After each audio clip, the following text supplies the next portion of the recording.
It's My Nerd World. Welcome to it. A Star Wars show, and on this week's episode, the Obi-Wan Kenobi Press Tour is well underway.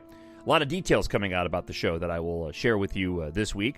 A new film is being written. We've had details about this before, but it's getting more and more official, and I suspect we're going to find out what this is very, very soon. Details on the sequel to Jedi Fallen Order, the video game. Fantastic game, by the way. I don't think I've talked about it that much on the show, but really enjoyable. Actually, I may begin playing it very soon, for a very specific reason as well. I'll talk about that in a moment. We have your listener feedback, and at the end of the show, I have some personal news to share with you that I really hope you'll stick around and listen to at the end of this week's episode. So, with all that being said, thank you so much for checking out the podcast this week, the Star Wars show. Let's go ahead and get right to it.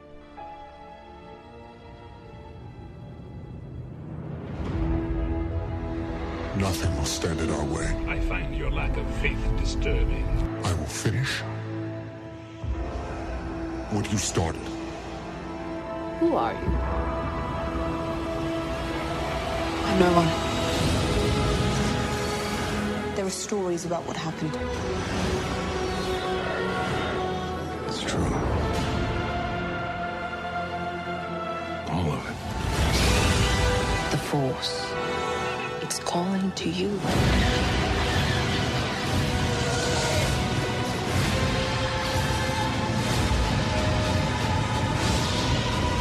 My Nerd World. Just let it in. The Jedi Code is like an itch. You cannot help it. You cannot help it. Welcome to My Nerd World, a Star Wars show, and I am glad that you were with me, your host, Jon Justice, for another week of Star Wars news, and a week that I thought was going to be relatively slow in terms of content, and it turns out that it's absolutely anything but. The Obi-Wan Kenobi Press Tour is underway, and there's a lot of clips that are available. I had intended on, and this is a bit of a cheat because I didn't do it, but I had intended on grabbing a bunch of these audio clips and playing them back for you on the show, but time and life is getting in the way. I will say, though, that there's one particular thing that Ewan McGregor has said out on the promotional tour that we'll talk about when we get past some of the news items that I just personally think is really cool. There's not a lot during these press junkets that's being revealed that is too incredibly surprising. We do have some articles. Bespin Bulletin's got a report about the Star Wars video game we'll get into. Also, Star Wars Newsnet has a report on an Empire magazine interview that was done with Ewan McGregor. Also, thedirect.com has some information from an interview done with Deborah Chow. So we'll share that all on the show this week. But little tidbits here and there coming out of this press tour about how the fights between, because we know there's going to be a lightsaber fight or two between Darth Vader and Obi-Wan Kenobi in the Obi-Wan Kenobi streaming show, which debuts 2 weeks from when this is being recorded right now here on My Nerd World. Hayden Christensen said that the fights are going to be more in line with the style that we saw in the prequels and not so much as the original trilogy, which makes sense. This story is being told closer to the prequels than it is the original trilogy, so having the fighting style match that does, again, kind of really makes all the sense in the world. So I'll share with you a few more of my thoughts again, after we get through some of the news items this week. But speaking of which, there is really a lot of news to get into, so let's go ahead and do that. When I found you, I saw raw, untamed power. And beyond that, something truly special.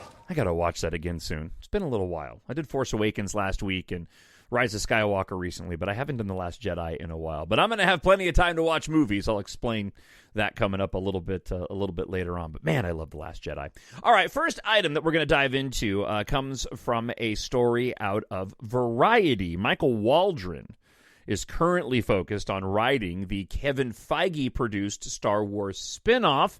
and says that it's not tied to any existing Star Wars projects. There's no tie-in to anything currently already out or in development. The question was, now that you're done with Doctor Strange, which he wrote in the Multiverse of Madness, how far are you with the Star Wars movie you are working on with Kevin Feige? And the answer was, according to Michael Waldron, he says, we're finally into it in earnest. I mean, I'm riding away. It's a lot of fun. I'm enjoying having the freedom on that to do something that is not necessarily a sequel or anything. It maybe has a little bit less of and then there's a pause. It just doesn't have a bunch of TV shows and movies that you're servicing on top of it, the way that I did with Doctor Strange, so it's nice. It feels like a different exercise. The report here that I pulled, I believe, from Star Wars Newsnet says, it's moving forward, apparently, and it's not related to anything else that Lucasfilm is currently working on. All right, so what could this be? Well, it raises the possibility of just a few things, in my opinion. If it's not tied to anything currently existing or in production, then I think you can pretty much rule out anything taking place around the prequels, the original trilogy, or the sequels, or beyond the sequels, right? We also know that there were plans in the works a long time ago for Benioff and Weiss from Game of Thrones fame to helm something in the Old Republic. I mean, going back even further from what we now have in the High Republic. My guess is that it's probably focused somewhere there, unless it takes place within the timelines that I mentioned of, the prequels, sequels, or original trilogy, and it's a completely separate tale, offset from or attached to anything. The wording, though, and I'm reading a lot into this based off of very little information, the wording of that leads me to believe that we're stepping way out of an existing timeline.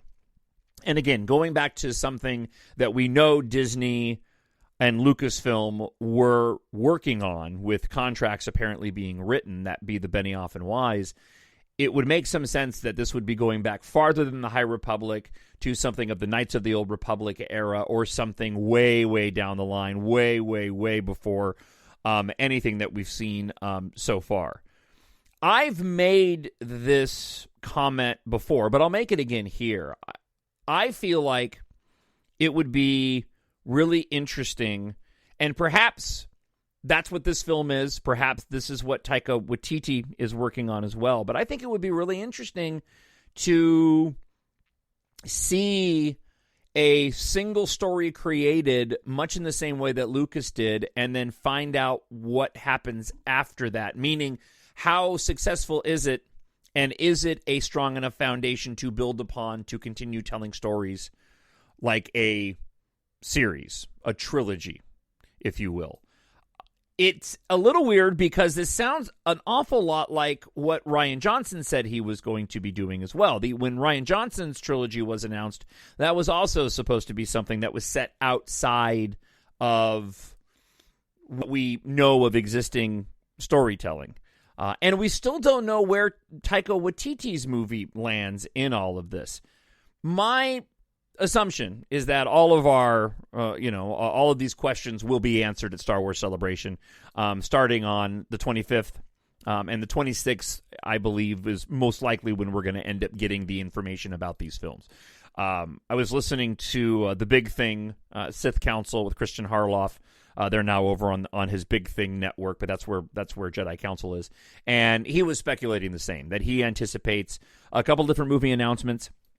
One of them being whatever this Kevin Feige produced film is, perhaps a little bit more detail on Taika Waititi's film. We do know he's still working on that.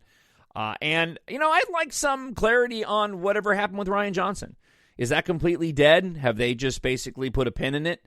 They've never officially canceled it. Rian Johnson has said over and over again that, it's something that he still is planning on doing, so it may be way down the line. He's now, been working on his Knives Out sequels for Netflix. But obviously, as I've talked about many times in the show, I believe that Star Wars is best served on the big screen with that huge thematic storytelling. I'm not an individual that feels like we need to get away from from trilogies. I like trilogies. I like the expectation of trilogies. I like what James Cameron is doing with Avatar. We're going to get 4 new Avatar films, which I'm excited for. It's going to make a ton of money. I don't care what people say, man. Do not ever bet against James Cameron. And he said with those films that they're all going to be sort of isolated films, all fitting a larger narrative. I'm just, apart from being obviously curious where in the timeline these movies will take place, what the content of the stories will be, I'm just curious to find out what Disney and Lucasfilm are going to do. What are they going to lay out? I have to imagine that they would like to create something in the same way that they did with the Marvel Cinematic Universe. And they struck gold with the creation of those films in the way that they laid them out, in the way that they told those stories, of writing those smaller stories of individual characters leading into larger, films that cap off the different phases of the Marvel MCU. I know that Star Wars was kind of going that way, or at least they were going to attempt to, but the Solo thing happened, and that completely derailed that idea. So I really hope that we get a sense of what their plan is moving forward and laying out the future of the theatrical releases. I like the streaming shows. I don't think for me personally, like with the MCU, that they've really hit the mark the way the films have. I still believe very much in the same way that I do Star Wars that the MCU is best served on the big screen as well. And I know that the focus is on streaming and the platform, but as we're beginning to see now with these streaming wars, there's room for both. There's room to release these big theatrical films and then put them out on the streaming platform and make even more money. And The Batman is probably the best example. That movie made $700 million plus in its theater run, and then ended up becoming the second most watched piece of content on HBO Max. So as we come out of this thing that we've been dealing with for the past couple of years, and people begin to return to their lives, and people go back to work, and people are going back to the theater, I think what we're going to end up seeing is this weird combination of, live action streaming shows, but then big theatrical releases that also have a smaller run in the theater and then end up on the streaming platforms as a bonus. So I cannot wait to find out what Disney's and Lucasfilm's plans are moving forward. And again, I know one day we're going to get an episode 10, and that's what I'm hopeful for. But any one of these projects could be the next big phase of Star Wars. It's just time we find out what it is, and I'm pretty sure we're going to find that out here in about 2 weeks. From Best Bin Bulletin, they have a report on the Fallen Order sequel. I love the Fallen Order sequel. I mean, I love Jedi Fallen Order. It is a fantastic video game with a fantastic story, and I'm looking forward to the sequel, although apparently this is supposed to be on the next-gen platforms. But the story from Best Bin Bulletin goes on to say that yesterday, video games journalist and reliable insider Jeff Grubb went on his Giant Bomb show with another individual where they revealed the title to the highly anticipated sequel to Star Wars Jedi Fallen Order, which he revealed is Star Wars Jedi Survivor. And he's updated the story with a rough release window. He took to Twitter to reply to theories that Microsoft would bring a major third-party title to the Xbox Game Pass day and date due to the lack of 2022 exclusives from the Xbox. One Twitter user theorized that Madden 23 or Jedi Survivor could be day and date on the service, to which Grubb shot down and said Jedi Survivor is February or March of next year, I believe. We've known Jedi Survivor would release sometime in 2023 for a number of weeks, and that a late 2022 was initially the plan, but it could easily slip into the following year. Recently, EA themselves revealed that they plan on releasing 4 currently unannounced video games in addition to their annual releases by the end of March 2023. Those projects are a major IP, a partner title, a remake, and a sports title. Though Respawn and EA revealed that they're working on the sequel to Fallen Order, the game hasn't formally been announced, leading fans to speculate that the partner title could be Star Wars Jedi Survivor due to the partnership with Lucasfilm. However, others have theorized that it could be a new title from another individual who I'm not familiar with at all. Grubb claims it seems likely that the partner title is Jedi Survivor. So the expectation here is, and again, this is a lot of gaming news, and I don't usually cover a lot of gaming news, but I really like the story and the video game of Jedi Fallen Order, even if I don't like puzzles, and I had to consult YouTube for walkthroughs on a lot of different levels. Really did enjoy the game, and just started actually replaying it recently and looking forward to playing it again here real soon. I imagine that we'll get more details about Jedi Fallen Order again coming up at Star Wars Celebration in 2 weeks. All right, now on to the news of Kenobi with this press tour going on. This is not going to go the way you think. According to some leaks that are out there, I don't know. I've actually been avoiding them. There was one big leak report that came out about Kenobi that I've completely avoided. And I know a little bit about what's going on in the show, especially the first few episodes. But to be honest, I've kept myself pretty much spoiler-free for this and looking forward to seeing this revealed, which is against the grain of what I normally do, because normally I dive into all the leaks. However, a story from Star Wars Newsnet written by Miguel Fernandez goes as follows. With the release of Empire Magazine's Summer 2022 issue, a new interview with Ewan McGregor, and 3 new pictures from Obi-Wan Kenobi were also released. Nothing earth-shattering in the pictures. Very similar, mostly scenes taken from what we've already seen in the trailers and previous images. As far as the interviews go, Ewan McGregor continued to share his enthusiasm about coming back to Star Wars after his experience filming the prequels. For instance, he explained that he started to come around to the idea of going back to playing Obi-Wan when a few years ago he directly experienced the enthusiasm young fans had for him as that character. And this mirrors one of the clips that I was going to grab, but I didn't, about Ewan McGregor talking and discussing this very thing. In the article, he says, one of the cinemas in Hollywood was doing a marathon starting with the first prequel and going through all of the films. They asked me to introduce one of the films. I chose Episode 3 because I think that was the strongest one, and I know that the fans like that film a lot. And just suddenly I felt like, blanket, I want to do it. Nobody knew I was going to be there. I rode down on my motorbike at 2 a.m. to Hollywood. It was my first interaction like that with real, full-on, die-hard Star Wars fans. When I walked out on stage, it was a really nice feeling. It felt good. People were in costumes, in sleeping bags on the floor. I felt a real warmth and positive reaction. I've never felt it more than when we were making Kenobi, because so many of the crew are real Star Wars fans. I really saw it when Hayden Christensen walked on the set for the first time. There were hundreds of people standing behind the cameras. It was the first time that Vader comes down the street. He walked around the corner onto the set, and so many people were there to actually see it with their own eyes. My appreciation for the whole world is different than it used to be. He continued on to say that his experience prepping and filming the show has been nothing but great.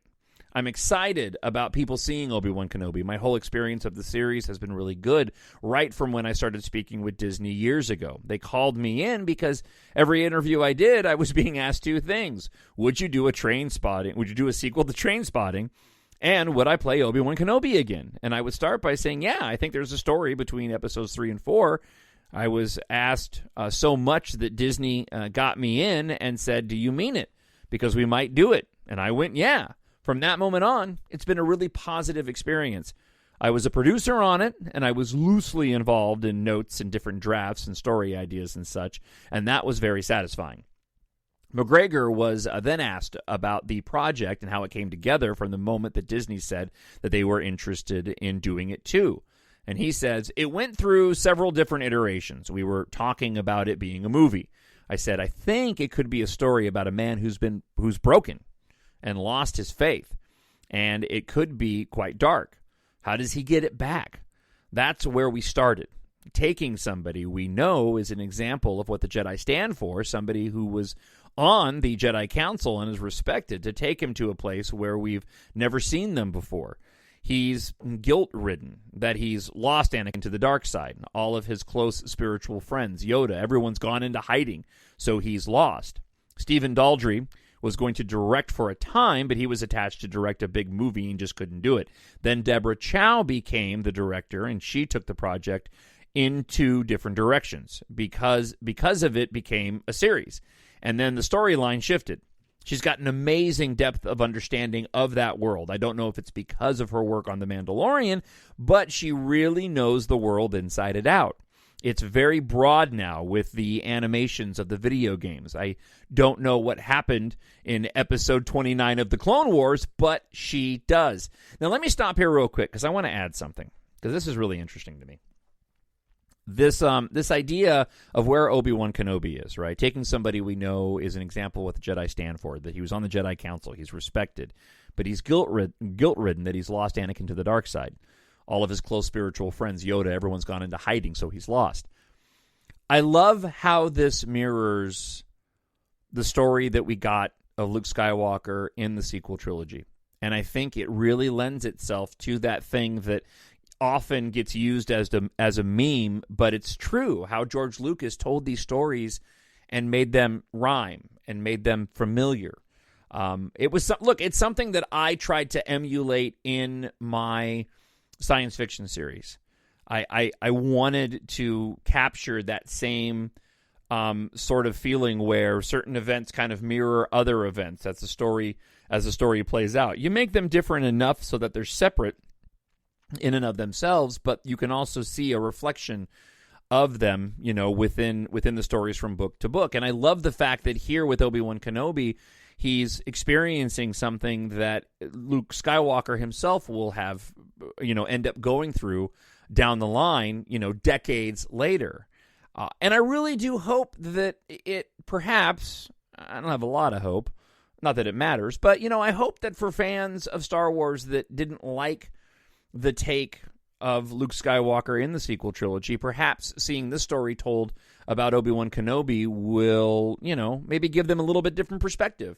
And they'll see that poetry in the storytelling and the way that these characters come out of these essential dark places. Because you look at the two stories aligned, and here you've got Obi-Wan Kenobi in hiding after having lost Anakin, and here you have in The Last Jedi Luke Skywalker in hiding after having lost Ben Kenobi.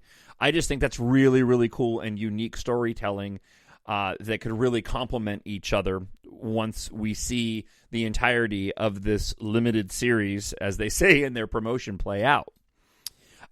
They get further into the story, and it shows a picture where it's the first time that we see Ewan McGregor with his lightsaber ignited in this promotional shot. Nothing big here. He's just standing there with his lightsaber. Definitely a hint that we are seeing a powerless Obi-Wan Kenobi, at least at the beginning of the series, right? The article says, which McGregor confirmed to Empire. We get to see Obi-Wan Kenobi at first without his power. Again, very much in line with the way we saw Luke Skywalker in The Last Jedi. He's out of his game. He's totally rusty at the beginning, and he has to make a decision of whether he's going to try and get back to where he has or not.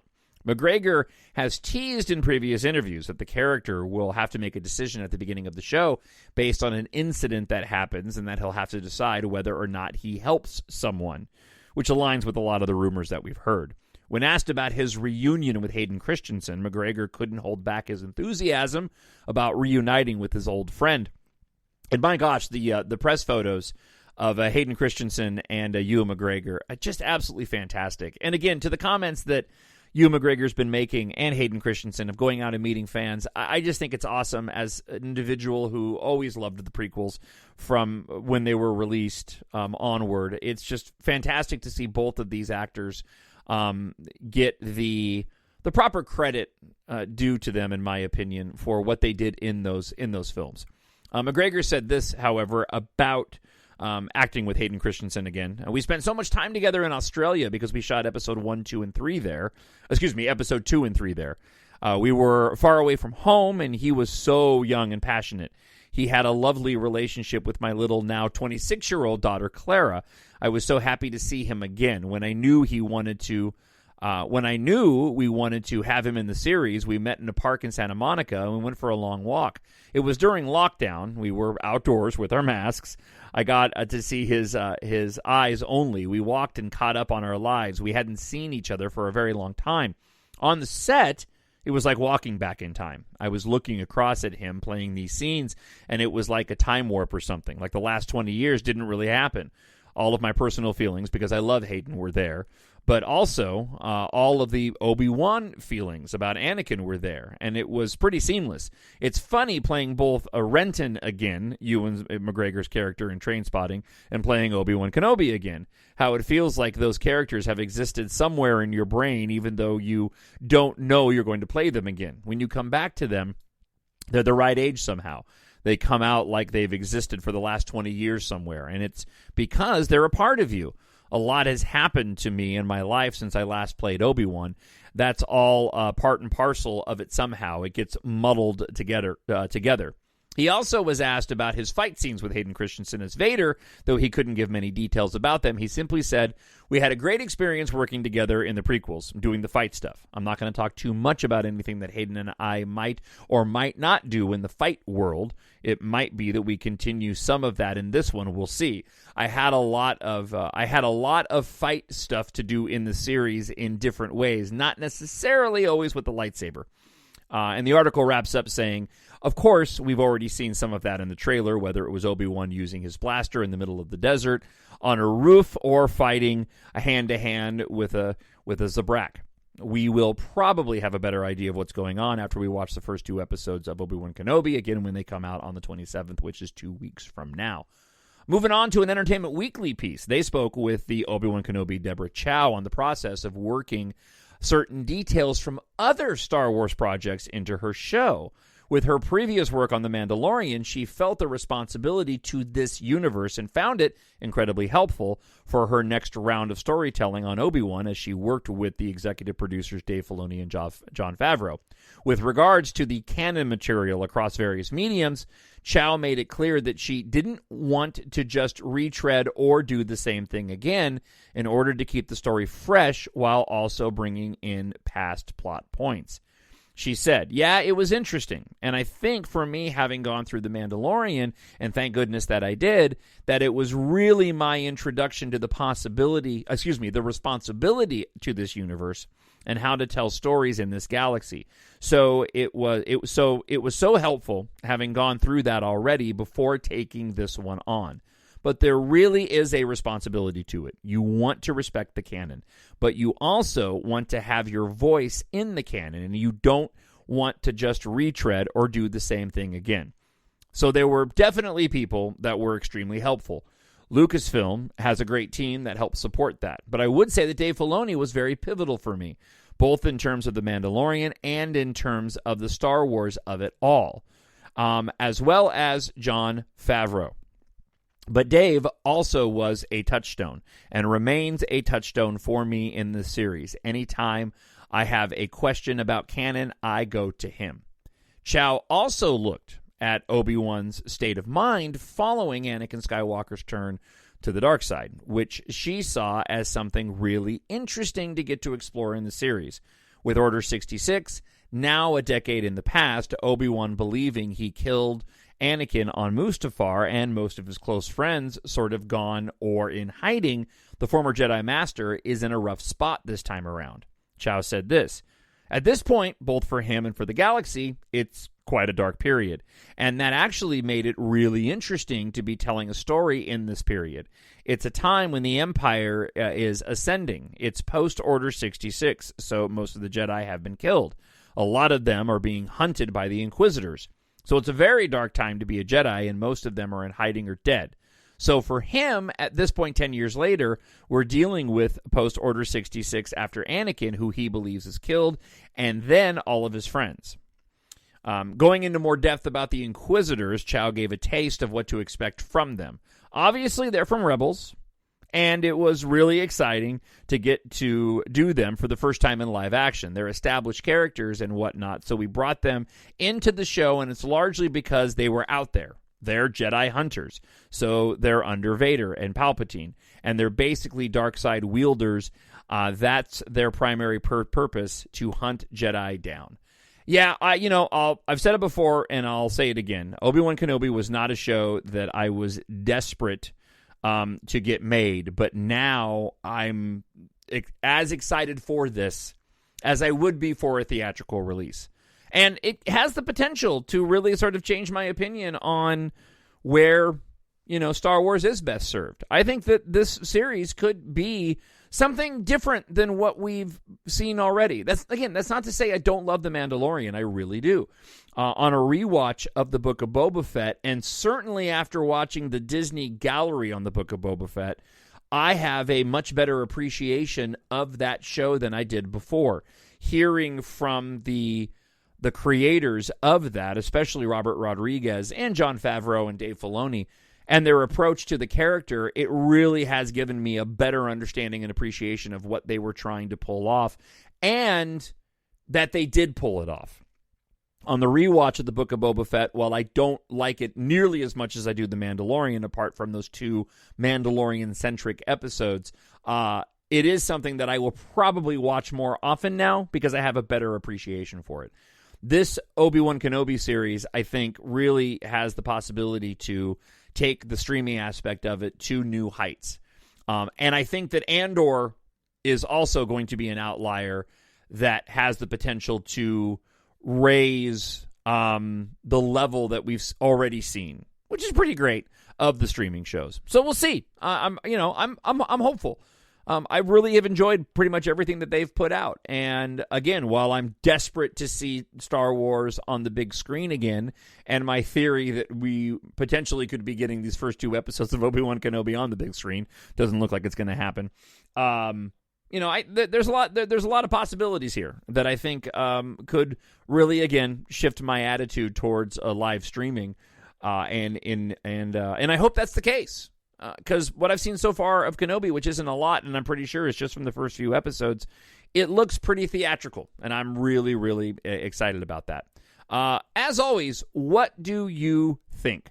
TalkShowNerd at gmail.com, or you can leave a comment up on YouTube if you happen to be listening there. And if you are listening on YouTube, remember, you can grab My Nerd World, a Star Wars show, on any of the podcast platforms that are out there. All right, let's dive into some listener feedback this week. I need someone to show me my place in all this. Got a couple of listener feedback emails from Irene Davis, who had written me, and then the post got deleted for some reason. So I will share with you, I kind of cleaned up her, she kind of rewrote what she wrote me at first, and so I'll start there. At first, Irene wrote, don't worry, and this is getting to my heart issues, which I want to talk about at the end of the show this week. We are still needed to do good in this world, and that's and your channel does just that. I enjoyed this podcast, and I hope that you proceed in writing and write some Reylo-centric stories. I belong to a Facebook group of 5,000 that writes purely Reylo fanfic. And 5 of their writers have had or are in the process of getting publishing deals. Apparently, there's a lot of Reylo fanfic that's out there where the writers have gone and changed the names and some of the worlds to write these Reylo-centric stories that are essentially, Ben and Rey, but not Ben and Rey. And that way they can go and get away with it, which I think is pretty cool. And again, it was indeed a fact that these published stories are tremendously successful, with some of them even landing on the New York Times bestseller list. Irene also writes, the connections, the push and pull of the characters, amazing work for the trilogy fleshing out Ben and Rey and rhyming with their relationships. On the big screen, their story is truly very special, and it is revered by sections of the fandom that will continue as we get more distance. It's like looking at a dark gem. You have to look at it and find the light at the center. So the hero's journey that will rhyme has yet to be written, but something tells me the cogs in the wheelbase are turning. So thank you for that, as always, Irene Davis. I appreciate you checking out the show every single week. All right, friend of the show, Patrick writes, been a while. First wanted to say I love all the shows you do and the perspective you bring to the Star Wars universe. Thank you so much, Patrick. Second, I want to say prayers to you and your family and your heart news you shared on your last episode. I'm sure as you shared, things will be good. Third, I have to say, like you, I wasn't overly into the Kenobi show when it was first announced, but having seen both the teaser and now the trailer on Star Wars Day, I can firmly say I'm very excited for this show and where they're going to go with it. Also looking forward to the Inquisitors and Vader and the interactions that leads to. Lastly, as you requested, I share my Star Wars Day festivities with you. Watched the Kenobi trailer multiple times, first on my own and then sharing it with my son as he's a Vader fan more than a Star Wars fan, but I'm working on that. And finished the day with playing some Star Wars Legos, the Skywalker Saga. Yeah, that's a really fun game, by the way, that I need to spend some more time on. And as I mentioned, I'm going to get that opportunity. I'll talk about that in a minute. As always, may the Force be with you and keep up the good work. Your friend in the Force, Patrick. Thank you, Patrick. I, as always, appreciate it. All right. Friend of the show, Salvador, writes, I prefer traditional movie storyline than TV series. There was a rumor about a Kenobi movie. Yep, it was supposed to be a movie first. I would like to hear your opinion about the Night Sisters. Sheral was a character created by George Lucas in the Ewok movies. I think they could be the Inquisitor. Yeah, so listen, I really liked the Night Sister storylines from the Clone Wars. I don't know about the Ewok movie connection and being an Inquisitor, but I would definitely be into seeing a live-action version of the Night Sisters. I think that could be really interesting and unique. I was a little bit, not turned off, not the right word, but on first watch of the Clone Wars and the Night Sisters, I was a little hesitant in embracing some of this new canon and storytelling with some of this magic, doing that thing with my fingers, where you kind of drift in and out of magic and the Force. And at first, I wasn't quite sure how I felt about it, but I really warmed up to it on multiple rewatches, and those Night Sister arcs really became some of my favorite in the Clone Wars. And again, to see the Night Sisters in live action, I just think could make for some incredible storytelling and visuals. Thank you, Salvador. I appreciate it. Friend of the show, Miranda, writes, on such a glorious day like today, Star Wars Day, I had the most wondrous thing happen to me while I was at work tonight because I work at a French theater that hosts events. I met and saw the one and only Adam Driver, Kylo Ren, Ben Solo himself. And he is as gorgeous and ridiculously tall as it comes. It was a May the 4th miracle from God. That had to be really, really cool for you, Miranda. I'm so happy for you that you got that opportunity. That's pretty rad. Black-Eyed Lily, haven't heard from this friend of the show in a while. I was a fan of the idea that Rey was a Kenobi during the interim between The Force Awakens and The Last Jedi. Again, going back to my commentary last week that Rey always had kind of a Kenobi vibe for me. And thank you, Black-Eyed Lily. It's great to hear from you. I'm glad you're still listening. And lastly, SheVP writes, that's what happens when I proofread an email after I've sent it. Anyways, just going back to the comments of that SheVP shared last week. I always love hearing how Star Wars has influenced people in their lives. My parents took me to see A New Hope at the drive-in when I was 7, and I was just mesmerized. And of course, I wanted everything that was available to buy at that time. I remember wanting the sheets, but my mom said that was for boys. But she did buy me the Princess Leia doll. But now I have the sheets, I have the blankets, I have a house full of decor and collectibles that I can bask in my passion anytime as much as I want. I will definitely keep you in my prayers, John, and may the 4th be with you. Thank you so much, SheVP. I appreciate it. So, listen, this brings us to the end of this week's show, and I wanted to share this with you as I started telling the story last week during May the 4th. At the beginning of this week, I ended up meeting with my wife went with me, and we ended up meeting with a cardiovascular surgeon. And to keep it short and then give you some details, I have to go in for a third open heart surgery coming up on June 15th with quite a few pre-op procedures leading up to that. So I'll do the shortest version of this as possible. So back in 2009, I had a heart attack. I was 37 years old. and they discovered that I had a bicuspid heart valve. I had two flaps instead of three, was born with it, and that had creating an ascending aortic aneurysm. So I had an aneurysm of my aorta before your aorta turns at the arch and then turns into your descending aorta.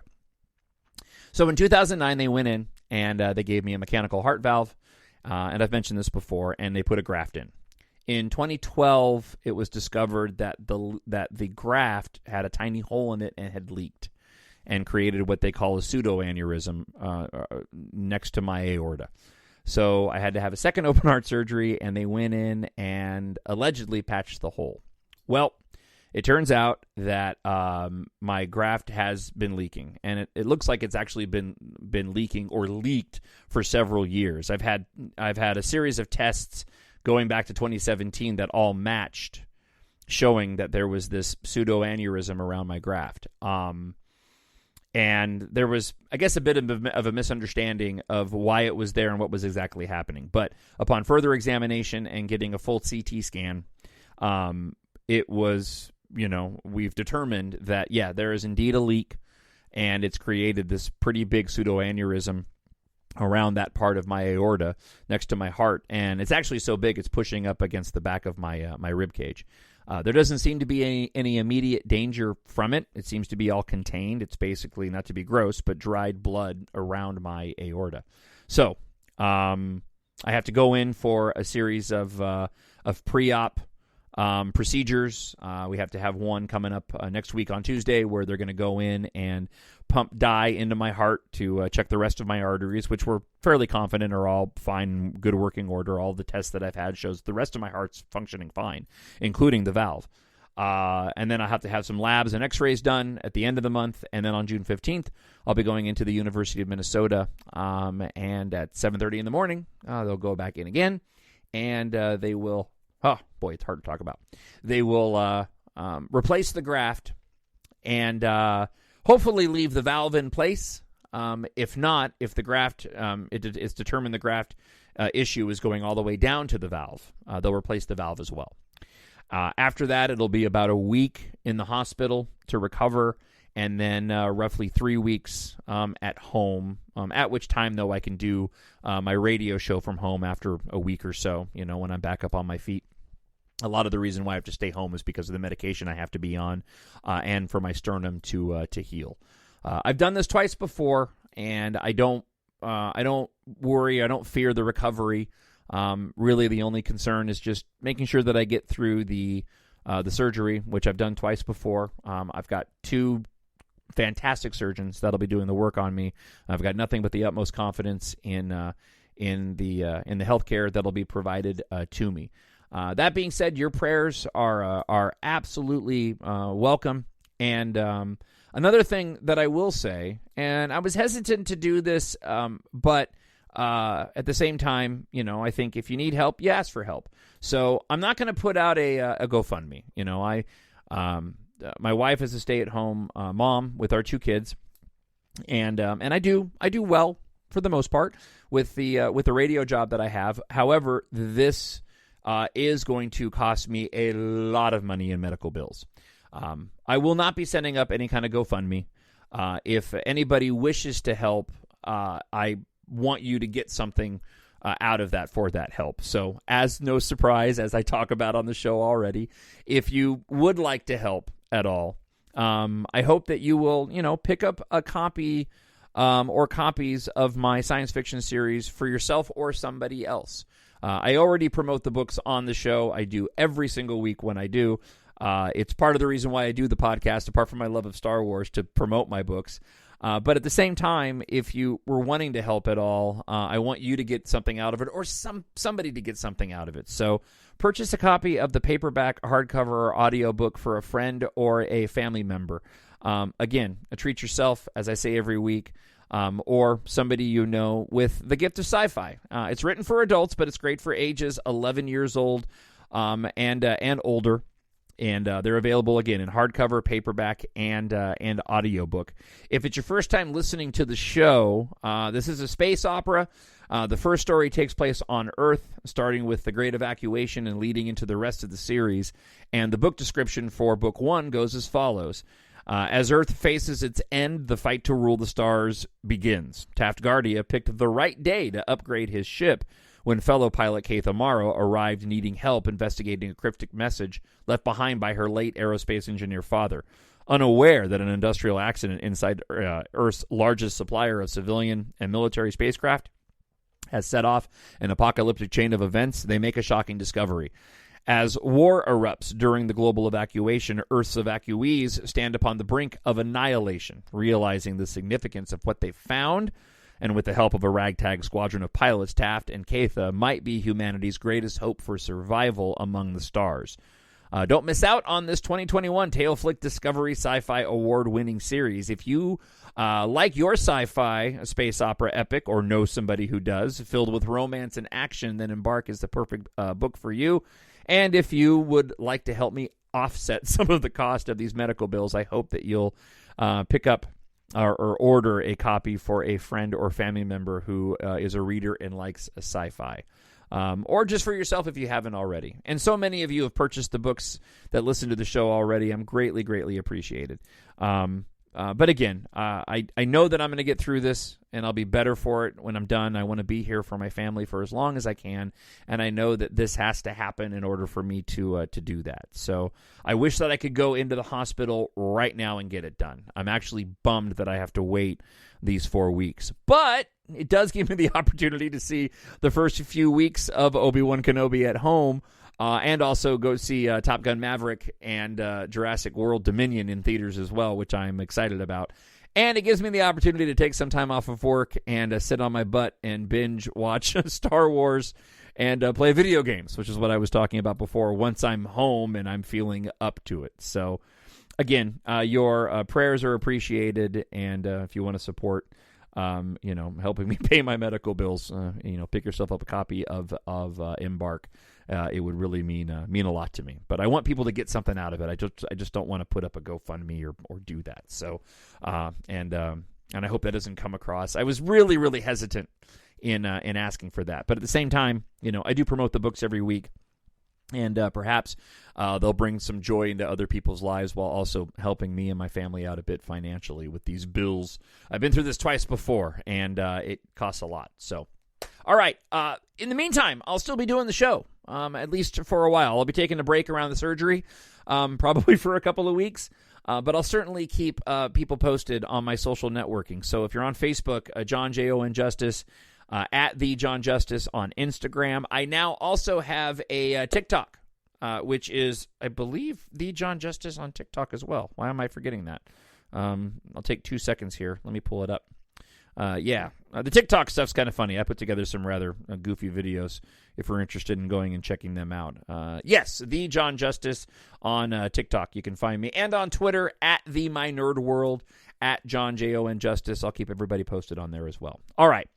Again, thought it was going to be a short show, and it's not. Thank you so much for checking out this episode, and thank you so much for the listener feedback and the prayers. I'll keep you posted on this journey as I go on it, and I know that everything's going to be just fine. So, all right, that's it. We'll talk to you again next week. 1 week, 2 weeks until Obi-Wan Kenobi. Next week will be a 1 week countdown. Until that, I hope wherever you are, that you are happy, you are healthy, and you are safe. And we'll talk to you again real soon. Bye. The Force will be with you, always. My Nerd World.